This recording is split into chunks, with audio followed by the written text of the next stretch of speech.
રાજકોટ મહાનગરપાલિકાની અંદર કુલ 4 animal hostel આવેલી છે. અમુક એનિમલ હોસ્ટેલની અંદર બ્લોક નાખવાની વાત હતી, પણ આપણે બ્લોક ત્યાં ન નાખી શકીએ, કેમ કે ત્યાં પશુઓને ચાલવા માટે તકલીફ પડે. બીજું કે 2 બ્લોકની વચ્ચે જગ્યા હોય, એ જગ્યામાં ગૌમૂત્ર ને બધું ફસાઈ જાય, જેના હિસાબે ત્યાં જીવાત પણ થાય અને દુર્ગંધ પણ આવે. ચોમાસાના લીધે અત્યારે રોડ કરવાની વાત હતી.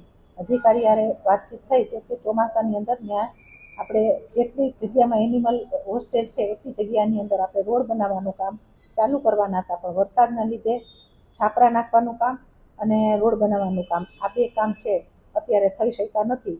તો ચોમાસું જેટલું હળવું થઈ જશે તરત જ પશુઓને હેરાનગતિ ન ભોગવવી પડે એના માટે થઈને ત્યાં રોડ બનાવવામાં આવશે અને છાપરા પણ નાખી દેવામાં આવશે. આના માટેની એક વૈકલ્પિક વ્યવસ્થા તો એનિમલની હોસ્ટેલની જે જગ્યા હતી ત્યાં વધારે પાણી ભરાયેલું થતું હતું, ત્યાં મોરમ નાખી દીધી, પણ વધારે વરસાદ પડ્યો એના હિસાબે મોરમ પણ ચીકણી બની ગઈ અને સ્વાભાવિક રીતે પશુ પણ એની અંદર ચાલી ન શકે અને ગોવાળીઓ પણ જ્યાં એને દોવા જાય એને પણ દોવા માટે અડચણ પડતી હોય.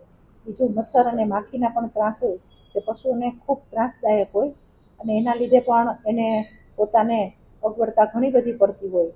જ્યારે પણ વરસાદ તાત્કાલિક ધોરણે ઉતરશે ત્યારે અત્યારે તો મોરમ નાખવાનું કામ ચાલુ કરેલું છે, પણ જ્યારે વરસાદ ઉતરી જશે ત્યારે ત્યાં બ્લોકની જગ્યાએ રોડ કરી દેવામાં આવશે અને છાપરા પણ નાખી દેવામાં આવશે.